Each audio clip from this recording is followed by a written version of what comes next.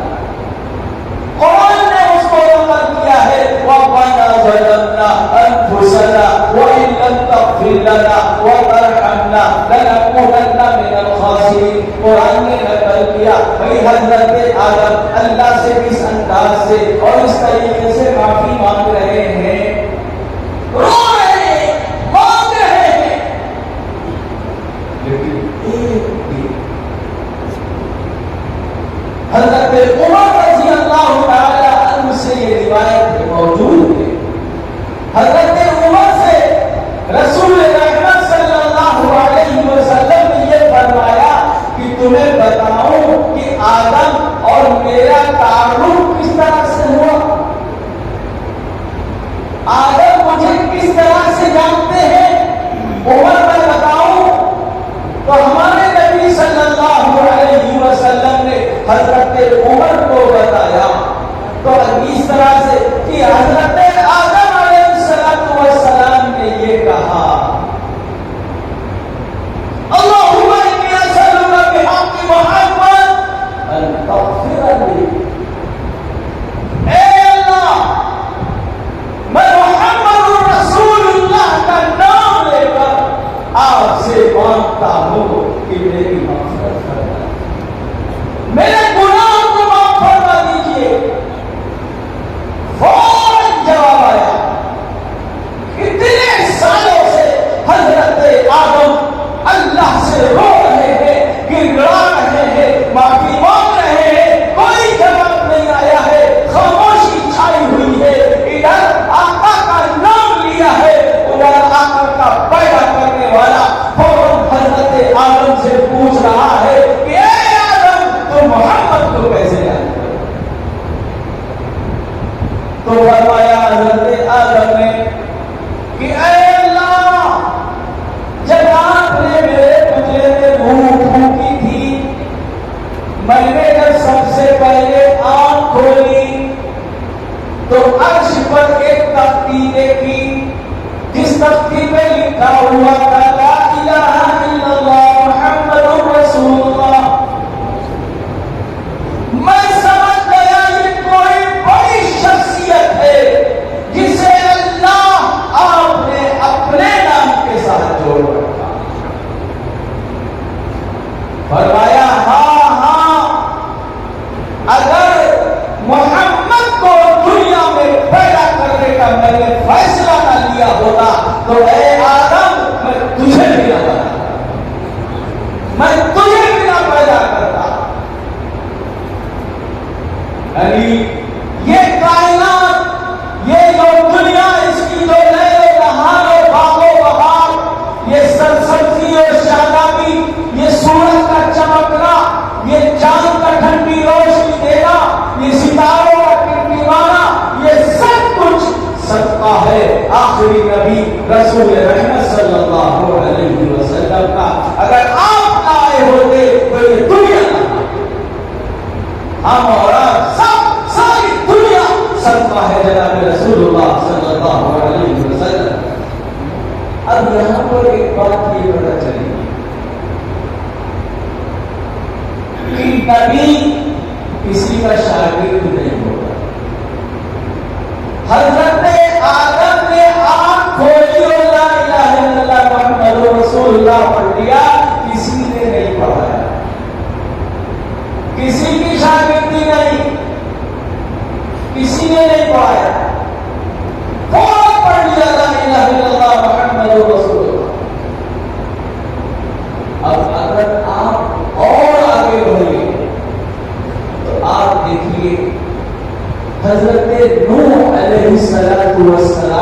دور. اور حضرت نوح علیہ السلام کے پاس ایک عورت آئی. اس عورت نے حضرت نوح علیہ السلام سے یہ کہا، اے اللہ کے نبی، میرے وہاں بیٹے بہت چھوٹی سی عمر میں انتقال کر جاتے ہیں. میرے وہاں میرے بیٹے بہت چھوٹی سی عمر میں انتقال کر جاتے ہیں. اے اللہ کے نبی، آپ دعا فرما دیں کہ ہمارے بچوں کو اللہ لمبی زندگی دے. حضرت نوح نے ان سے پوچھا، یہ بتاؤ کس عمر میں تمہارے بیٹوں کا انتقال ہوتا ہے؟ تو فرمایا یہی تقریباً 200 سال کی عمر میں.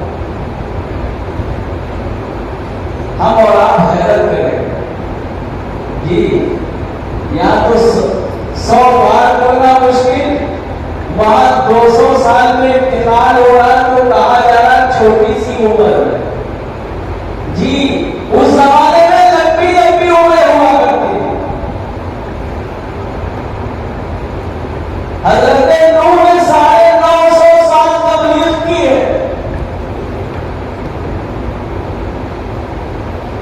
تو حضرت نوح علیہ السلام نے ان سے فرمایا کہ آخری زمانے میں ایک نبی آنے والے ہیں جن کا نام یہ ہوگا، ان کی امت کے لوگوں کی عمریں 60 سے لے کے 90 کے اندر سمٹ جائیں.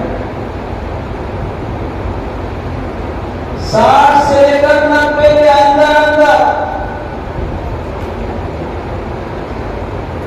تو بڑی بھی کہنے لگی، اے نوح، یہ اتنی کم عمر جس کو ملتی ہوگی تو وہ تو اپنے رہنے اور اپنے اپنا وقت گزارنے کے لیے کوئی خاص تیاری نہیں کرتا ہوگا.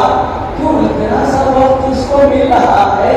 نہ مکان کو بنانے کی فکر، نہ اس کو دیگر اور چیزوں میں پڑھنے کی ضرورت، صرف اپنی قبر اور اپنی آخرت کی فکر میں ہی اس کا وقت گزر جاتا ہوگا.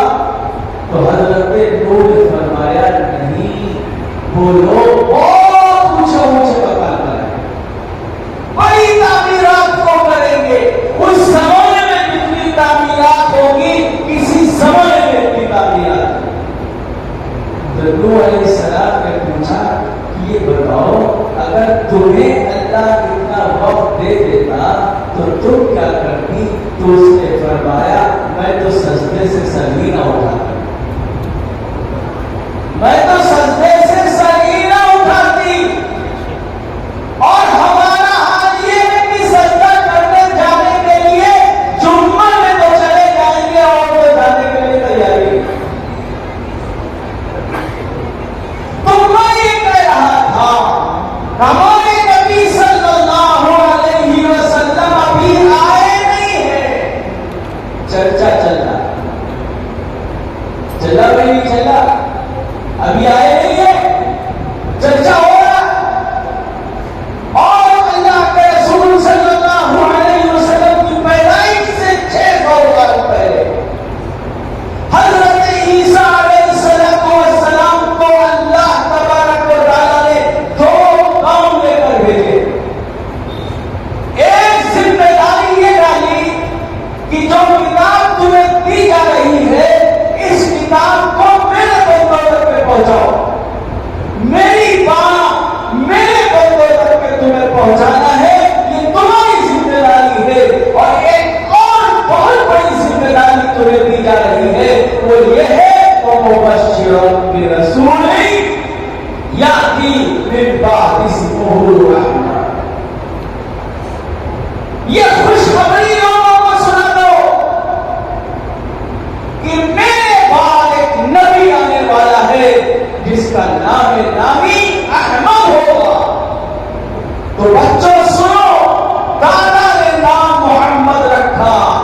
اللہ نے نام احمد رکھا،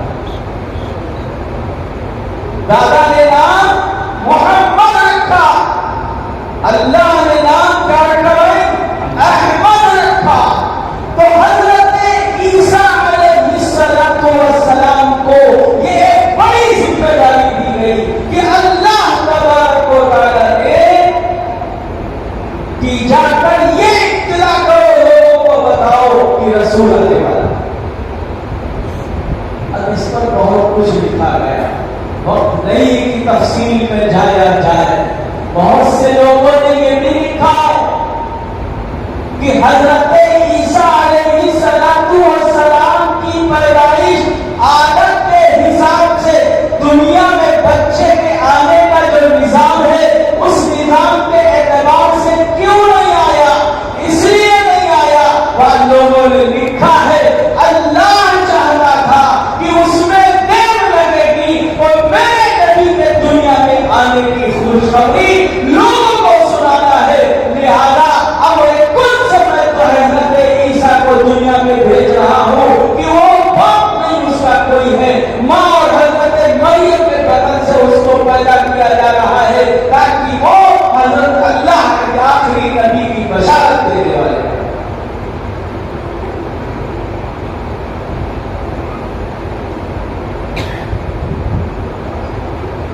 اور بھی بہت کچھ لکھا گیا، لیکن میرے بھائیوں ہمارے نبی صلی اللہ علیہ وسلم کے دنیا سے آنے سے پہلے چرچا،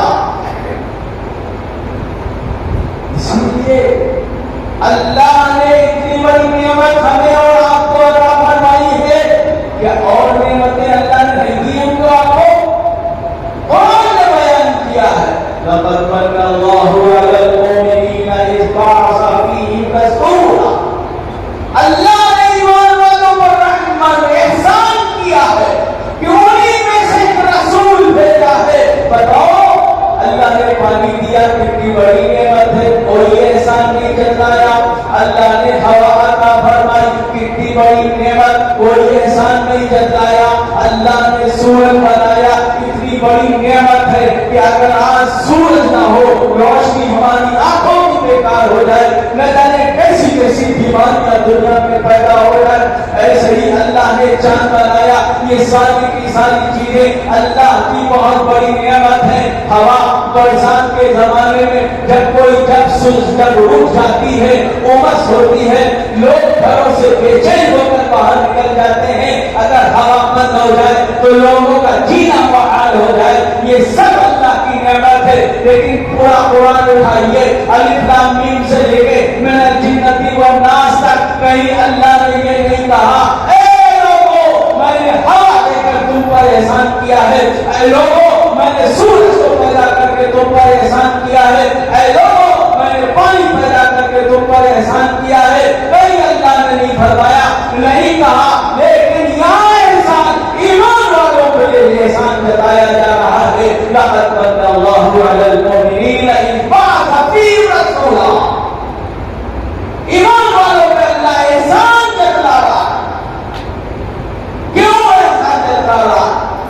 فرمایا رسول اکرم صلی اللہ علیہ وسلم کو اللہ نے سراپا رحمت بنا کر بھیجا، وَمَا أَرْسَلْنَاكَ إِلَّا رَحْمَةً لِلْعَالَمِينَ، سارے عالم کے لیے اللہ نے آپ کو رحمت بنا کر بھیجا، انسانوں کے لیے بھی رحمت، جمادات کے لیے بھی رحمت، حیوانات کے لیے بھی رحمت، نباتات کے لیے بھی رحمت، جو چیزیں اللہ نے پیدا کی ہے ان ساری چیزوں کے لیے اللہ تبارک و تعالیٰ نے سراپا رحمت ہی آپ کو بنا کر بھیجا۔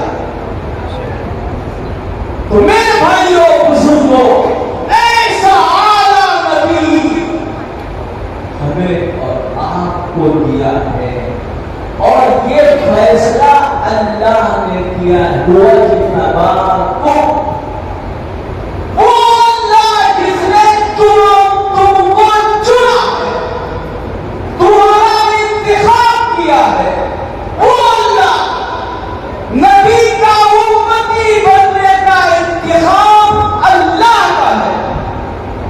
اور یاد یاد رکھیے گا آپ کہتے ہیں محمد مصطفیٰ، مصطفیٰ کے معنی بھی ہوتے ہیں سلیکشن،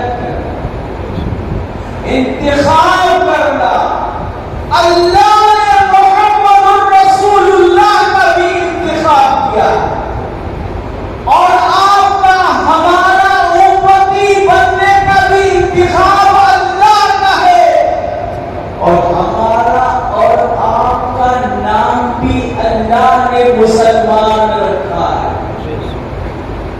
سن لیجئے بالکل صاف صاف، ہمارا اور آپ کا نام اللہ نے مسلمان رکھا ہے، اور مسلمان کے معنی ہے اطاعت کے لیے اپنی گردن کو جھکا دینا، اپنے آپ کو سرنڈر کر دینا، اپنے آپ کو اللہ کے حوالے کر دینا، یہ ہے میرے نام کا مطلب۔ اب میرے بھائیو ذرا سوچئے، اللہ نے ایسا نبی ہم کو دیا ہے جس نبی نے اس امت کو عذاب سے بچانے کے لیے، جہنم سے بچانے کے لیے، ہدایت کی راہ پر لانے کے لیے کیسی کیسی کوششیں اور کیسی کیسی محنتیں اور کیسی کیسی قربانیاں دی۔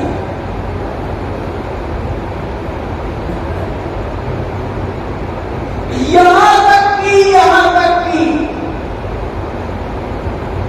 ایک موقع ایسا آ رہا ہے کہ صحابہ کرام آ کر یہ کہہ رہے ہیں، اے اللہ کے رسول، سخت بھوک لگی ہوئی ہے، اب برداشت نہیں ہو رہا ہے، پیٹ اور پیٹ پہ کوئی فرق نہیں رہ رہا ہے، اے اللہ کے رسول ذرا میں اپنا کرتا اٹھا کر دکھلا رہا ہوں، ذرا دیکھیے میں نے اپنے پیٹ پر پتھر مارا۔ صحابہ اپنا کرتا اپنی قمیض اٹھا کر دکھا رہے ہیں، میرے آقا نے دیکھنے کے بعد کوئی جواب نہیں دیا، جواب میں اپنا کرتا اٹھایا، صحابہ کے پیٹ پر ایک پتھر بنا ہوا تھا، نبی کے پیٹ پر 2 پتھر بنے۔ کس کے لیے بنے ہیں؟ کون نبی باندھے ہوئے ہیں جس کے لیے کہا گیا کہ اگر آپ پیچھا چلتے اور کے پہاڑ کو سونے کا بنا دیا جائے جو آپ کے ساتھ چلے، لیکن آقا نے انکار کر دیا۔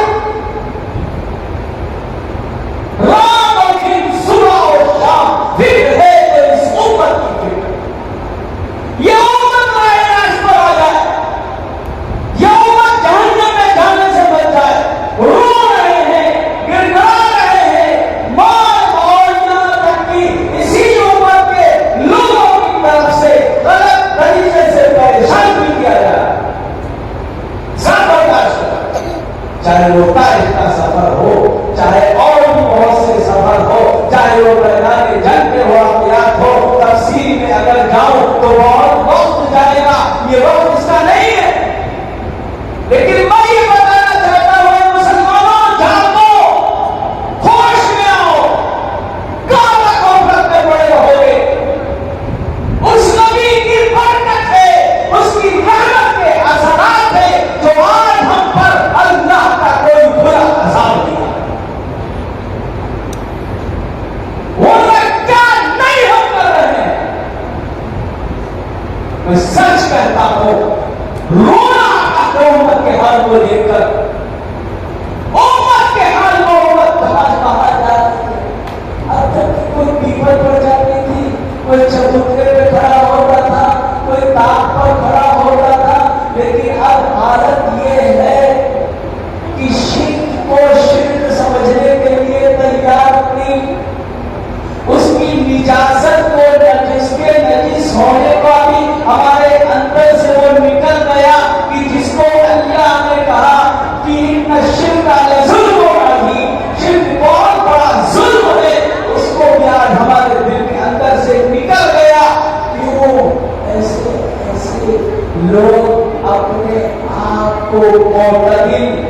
اعتدال پسند اور صلح پسند دکھانے کے لیے کہیں پرسوں کی بات ہے ایک جگہ پر سے ایک صاحب نے بھیجا کہ پیچھے ہندوؤں کی مورتی رکھی ہوئی، آگے 3 داڑھی والے مسلمان، ایک قریب 60-70 سال کا ایک بوڑھے ضعیف کھڑے ہوئے ہیں اور وہ ان کا بھجن گا رہے ہیں اور ان کا گیت گا رہے ہیں اور کھڑے ہو کر رہے ہیں ایمان کو بیچنا۔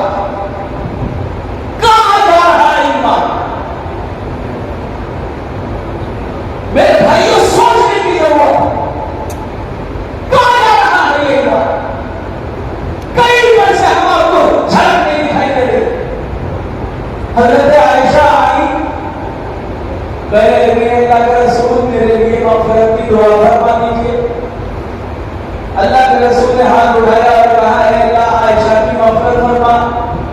عائشہ خوش ہو گئی، نبی مغفرت کی دعا کرے خوش نہیں ہوگی؟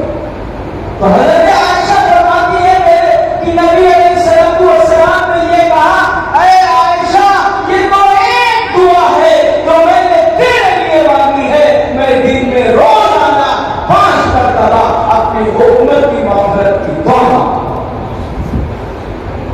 ایسا نبی،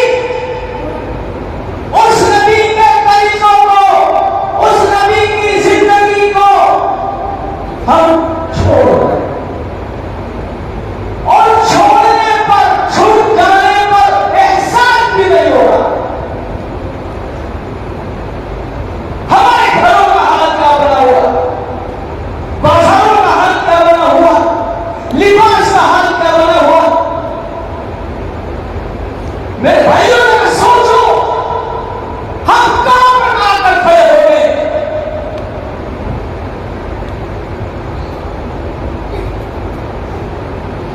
پورے طریقے سے جو ہمارے دشمن یورپ کلچر وہ ہمارے گھروں میں حاوی ہو چکا ہے۔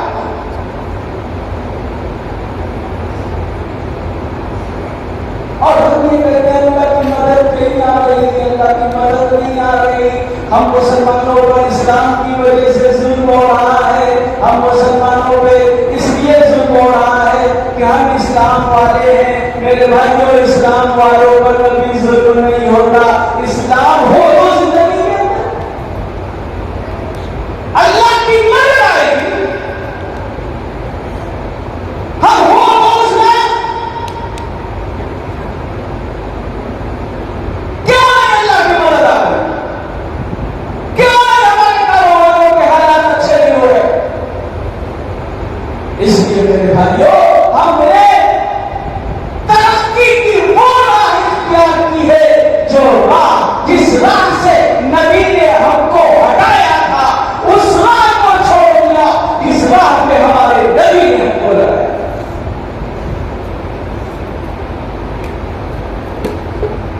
ہمارے بچے تعلیم کے اعتبار سے اور اگر آپ دیکھیں دین کے اعتبار سے اسکول میں پڑھنے والے بچے کتنا دور ہوتے جا رہے، کتنا دور ہوتے جا رہے۔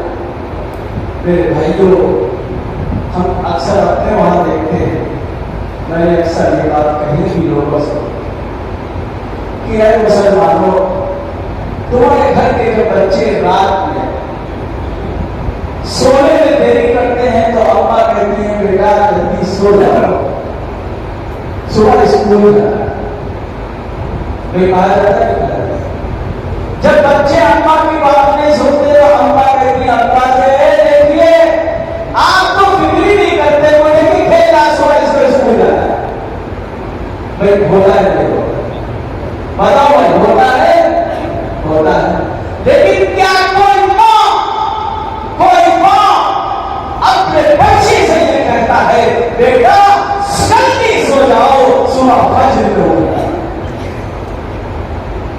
اسکول کی دعوت دی جا رہی ہے اور فجر کی نماز میں سنایا جا رہا ہے۔ اے مسلمانوں تم اپنے اعتبار سے اپنے بچوں کی تربیت یوں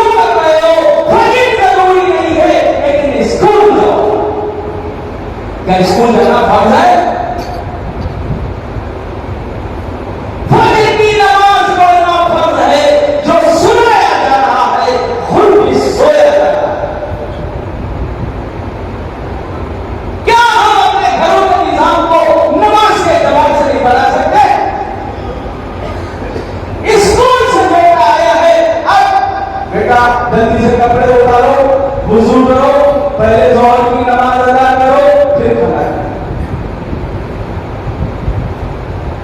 کیا گھروں کے اندر اس طرح سے بچوں کو محبت کے ساتھ نماز میں نہیں لگایا جا سکتا؟ ہوم ورک کے لیے کتنی فکر کی جاتی، بلکہ بیٹے جلدی جلدی کھاؤ، دیکھو ہم تم کو یہ سامان دیں گے، دیکھو یہ لا کے دیں گے، دیکھو تمہیں ہوم ورک کرنا تمہارے سر آ رہے ہوں گے، جلدی تیاری کرو۔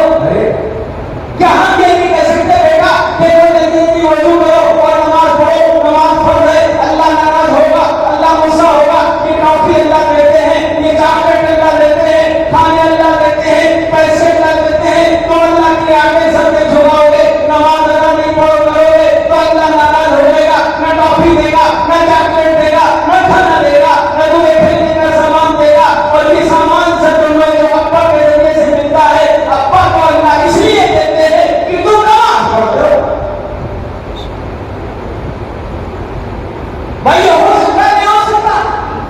کھانا کھانے کے وقت بچہ جیسی ہاتھ میں گلاس دے رہا، بیٹا پانی پینے سے پہلے پانی کی سنتیں بتاؤ۔ تم کس کے نبی ہو تو تمہارا نبی کون ہے؟ تمہارے نبی نے پانی پینے کا طریقہ بتایا ہے، بیٹا پانی پی رہے ہو نبی کے طریقے پر پیو گے، یہ تمہارے لیے نفع بخش بنے گا، تمہارے لیے اس پانی کے ذریعے سے اندر نور پیدا ہوگا۔ اور بیٹا دیکھو اس طریقے سے پانی پیو، کسی کے ہاتھ میں گلاس دو اور اس کے بعد بیٹھ کر پانی پیو، 2 سانسوں یا 3 سانس میں پانی پیو اور سانس باہر لو، بسم اللہ کہہ کے پیو، جب بیچ میں الحمدللہ کہو۔ بچے کو آپ ابھی شروع سے جو تربیت دینا چاہیں گے، بچہ وہ تربیت حاصل کر کے بڑا ہوگا، اور بڑے ہونے کے بعد جب تلاوت پڑے گا تو کوئی اس کو بہکا نہیں سکتا۔ بچپنے سے تو ہم نے اس کو چھوٹا بچہ ہے،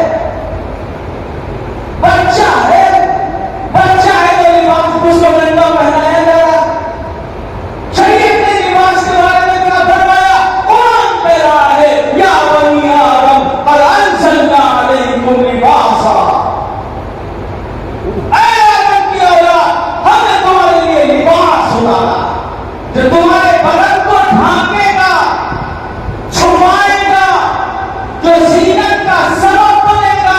پتہ چلا ایسا لباس جس سے بدن نہ چھوئے، شریعت اس کو لباس کہتی ہی نہیں، وہ تو لباس ہے ہی نہیں ہے۔ انسان کو کپڑے پہن کر بھی ننگا، چاہے وہ بچہ ہو، چاہے وہ بچی ہو، چاہے وہ مرد ہو، چاہے وہ عورت ہو، شریعت نے لباس کی کچھ حدیں مقرر کی ہیں۔ ہمارے ساری حدوں کو پھیل چکے، 7 سال کی، 8 سال کی، 10 سال کی بچی ہو گئی ہے، ابھی بھی اس کو فراق کو چٹی پہنائی جا رہی ہے۔ اے مسلمانوں، ناجائز ہے، اور یہ حرام لباس پہناؤ گے، کہاں سے اللہ کی رحمت گھروں میں اترے گی؟ میں اس لیے کہہ رہا ہوں کہ یہاں اگر آپ کی کوئی بات سمجھ میں نہیں آئے گی تو آپ کو سمجھانے والے موجود ہیں۔ صدر کس کو کہتے ہیں؟ مردوں کا صدر کیا ہونا چاہیے، عورتوں کا صدر کیا ہونا چاہیے؟ میرے بھائیوں یہ سب چیزیں ہیں جنہیں معلوم کرنے کی ضرورت ہے۔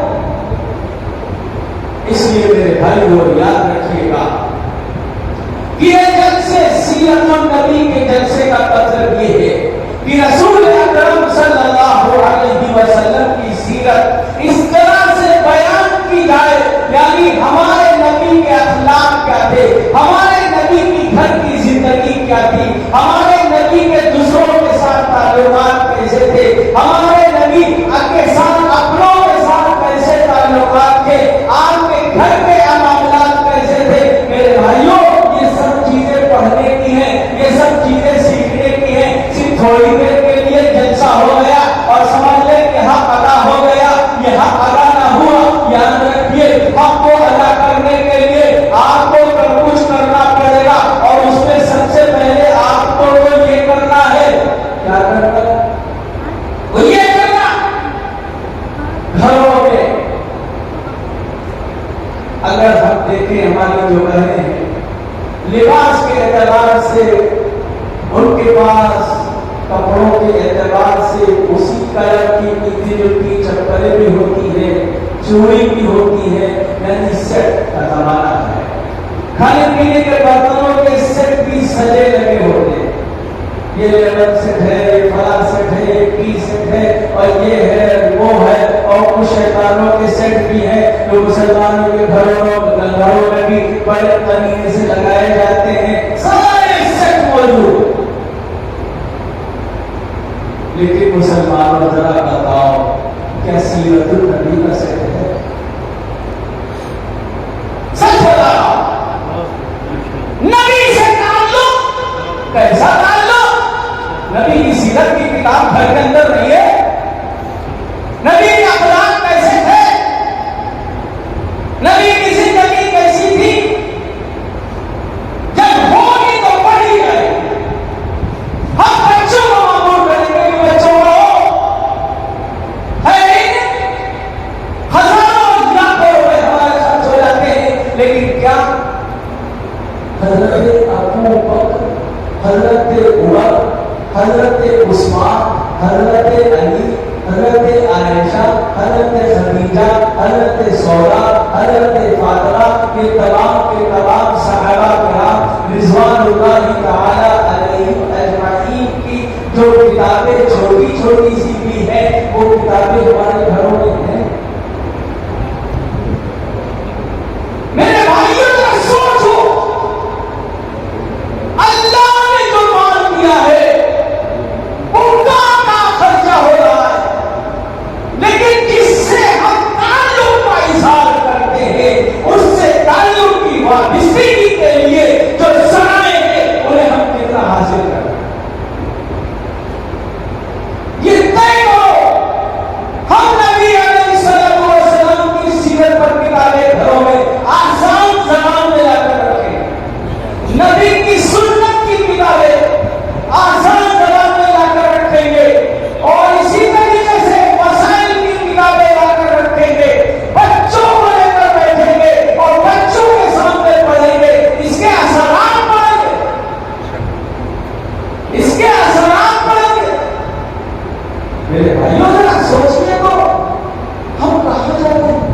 ہمارے بچے صبح سے لے کر شام تک، ایک چھوٹا سا بچہ جو شیشی پیتا ہے وہ بھی موبائل آن آف کر دیتا ہے، اور اپنے مطلب کا چھوٹو پتلو کھول دیتا ہے، آپ بند کر دو وہ رونے لگتا ہے۔ یہ عادت کس نے ڈالی؟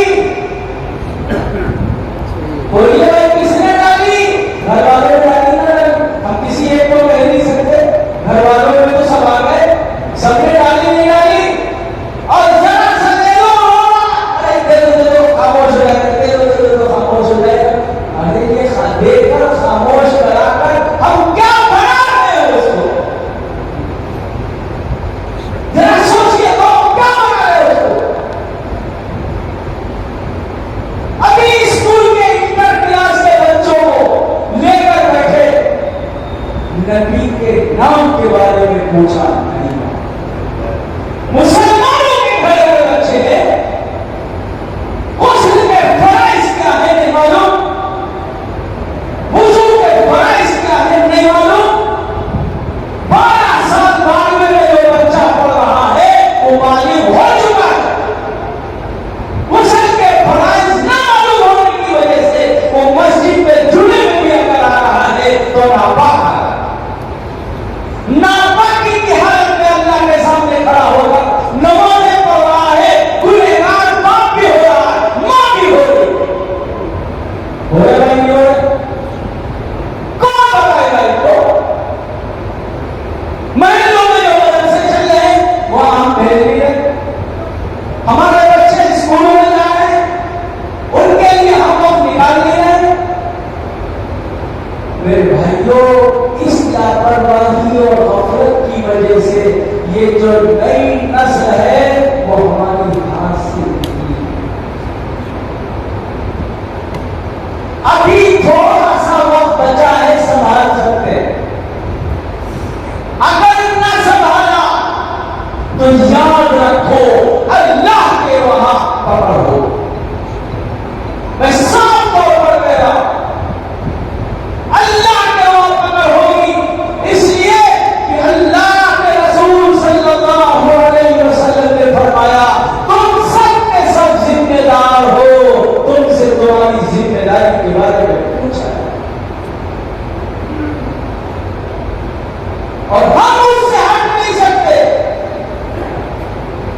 لہذا حالات کچھ اتنے بگڑ گئے ہیں، اتنے بگڑ گئے ہیں کہ ہماری بچیاں ایمان چھوڑ کر بے ایمانوں کے ساتھ نکاح نہیں دوڑ پھیرے کر رہے ہیں۔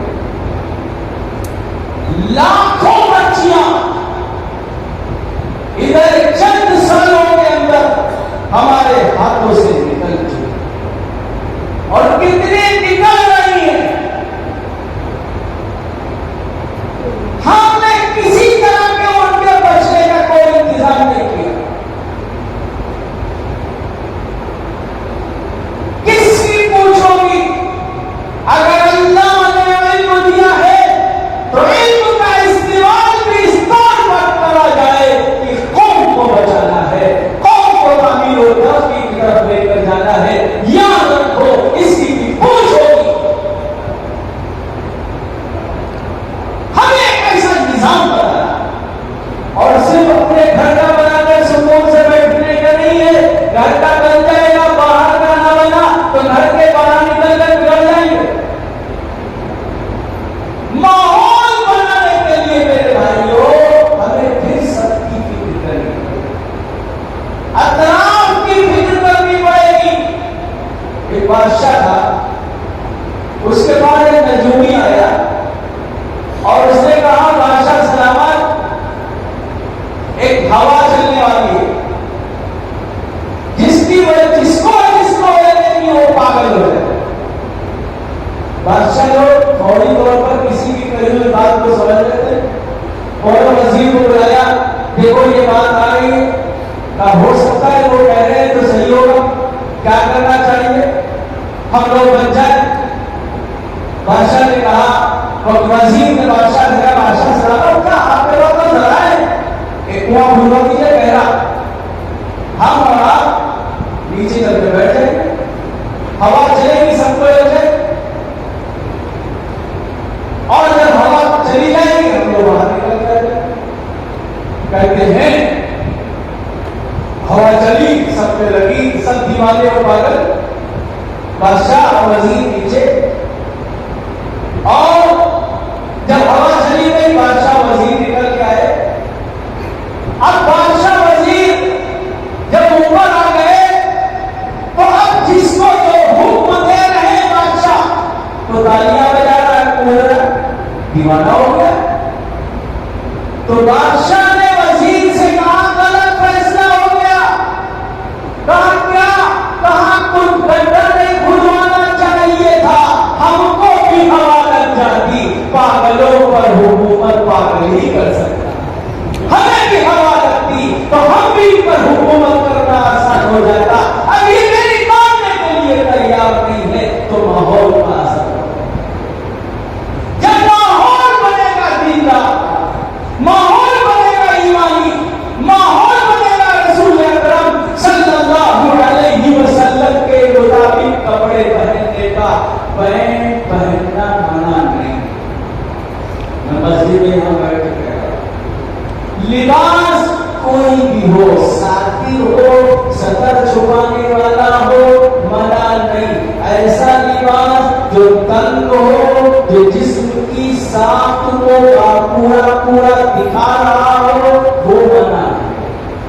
لہذا پینٹ بھی پہننا منع نہیں، لیکن وہ ڈھیلی ہو۔ اور محمد رسول اللہ نے مردوں کے لیے کہا ٹخنے کھول کے پہنو، عورتوں سے کہا ٹخنے بند کر کے پہنو۔ اب پاسا پلٹ گیا، عورتیں ٹخنے کھولنے لگی، مرد ٹخنے ڈھکنے لگے، مسجد میں آ کر موڑنے لگے، سمجھتے ہیں کہ کام ہو گیا، کام نہیں ہوا۔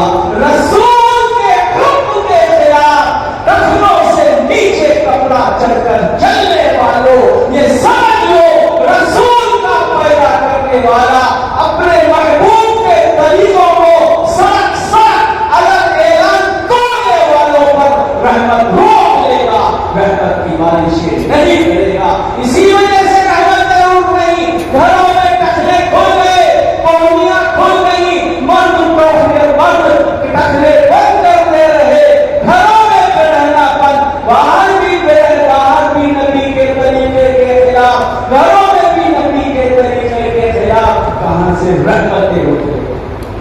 آج کے اس جلسے میں صرف یہ طے کرو، بہت لمبی چوڑی چیز نہیں، صرف یہ طے کرو گھر میں جب داخل ہوں گے تو سلام کر کے داخل ہوں گے، سیدھا پیر اندر داخل کریں گے، اس کے بعد بسم اللہ کر کے کھانا کھائیں گے، اور اس کے علاوہ بچوں کو بھی اسی طرز پہ چلائیں گے، اور پھر اس کے ساتھ لباس مرد ٹخنے اونچے کر کے پہنیں گے، یعنی ٹخنے کھلے ہوں گے۔ عورتوں کے گھروں میں تاکید کر دو ٹخنے تمہارے بند ہونا چاہیے، آستینوں کا سطر تمہارا پورا ہے، یہ کوہنیاں بھی سطر میں شامل ہیں، بات بھی سطر میں شامل ہے۔ اگر بڑی لڑکی بلوغت کے حد تک پہنچ رہی ہے یا 7-8 سال کی بچی ہو گئی ہے تو اب اس کو پورا ساتھی والا لباس پہنایا جائے، اور اسی کے ساتھ ساتھ یہ فکر کی جائے کہ اگر اس کے خلاف ہے تو گھر کے مردوں کی جب نگاہ ان کی سوئی پہ پڑے گی تو مرد بھی بھولے گا۔ تو یہ گناہ ہماری آنکھوں کا گھرانہ ہوا، کہاں سے روحانیت آئے گی، کہاں سے چہروں پر عورتیں آئیں گی، کہاں سے برکتیں اتریں گی؟ ان چھوٹی سی چیزوں کو لے لو، یاد رکھو چھوٹی سی چیز کو ہارون رشید کی بیوی زبیدہ کی مغفرت اللہ نے کر دی، نہر بنائی پکڑو گے، لیکن خواب میں کسی نے دیکھا کہ ٹہل نہیں ہے، اچھے باغات لوگ ہیں اور محلات، اور اس میں ٹہل نہیں، تم کو اتنا بڑا انعام مل گیا؟ کہا ہاں میری نہر کی وجہ سے ملا، پکڑو گا کوئی کو۔ پھر کہا مجھے سخت پیاس لگی تھی، میں نے باندھی سے کہا پانی لے آؤ،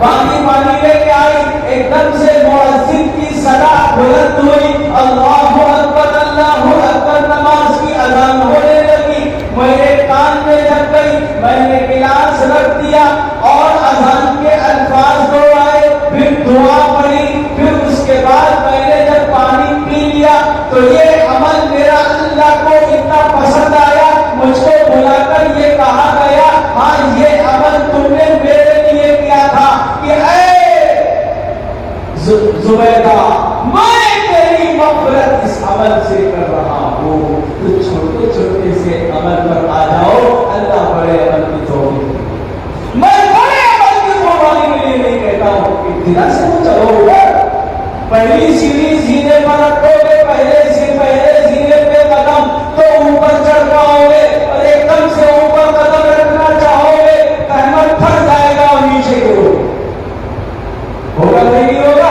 اسی طریقے سے دھیرے دھیرے گھر کا نظام بناؤ، خود بھی بڑھو، دوسروں کا نظام بناؤ، اذان ہو گھر کے اندر کوئی امام نہیں، سب رک جاؤ، دکان پر کسٹمر سودا بیچ رہا ہے، اذان کی آواز آنے لگی، ایک دم سے کسی بہانے سے رک جاؤ، اذان ہو گئی، اذان کے الفاظ ہو سنو، دعا پڑھو، رسول کی سفارش ہوتی نہیں ہوگی اس کے ساتھ، جو اذان کی آواز سن کر دعا پڑھے گا، اللہ کے رسول صلی اللہ علیہ وسلم اس کے لیے سفارش فرمائیں گے نہیں فرمائیں گے؟ اتنی سی چھوٹی سی بات پر یہ کام نہیں چھوڑا جا سکتا ہے، رسول کی سفارش ہو گئی، میرا بیڑا پار ہو جائے گا، رسول کی سفارش نہ ہوئی چاہے کتنے بڑے ہم ٹھیکیدار بن کے جائیں ہم پھنس سکتے ہیں۔ تو میرے بھائیوں بزرگوں بہت بڑے کام نہ کرو، چھوٹے چھوٹے سے کام، بچوں کی تربیت کی فکر کرو، روزانہ بچوں کو ایک سنت سکھاؤ، ایک فرض سکھاؤ، ایک واجب سکھاؤ، بس یہ فرض ایک واجب ایک سنت، گھر کے اندر ہر شخص کو بٹھا کر ایک فرض ایک واجب ایک سنت یہ سکھاؤ۔ کوئی مشکل ہے بھائی؟ کوئی مشکل نہیں۔ بچہ جب دھیرے دھیرے 30 دن کے اندر 30 فرض ہو گئے، 30 دن کے اندر 30 واجب ہو گئے، نماز کے اعتبار سے اگر نماز میں 30 واجب ہے گی، نماز میں 30 فرض ہے گی، تو نماز کے فرض کتنے دن میں آ جائیں گے؟ 13-14 دن کے اندر نماز کا فرض بچہ سیکھ لے گا۔ ہم ایک دن بیٹھ کے 13 فرض اس کو سکھا رہے ہیں، نہیں یاد کرا وہ چھاپا نصیب ہے، یہ پڑھانے کا طریقہ محبت سے بہت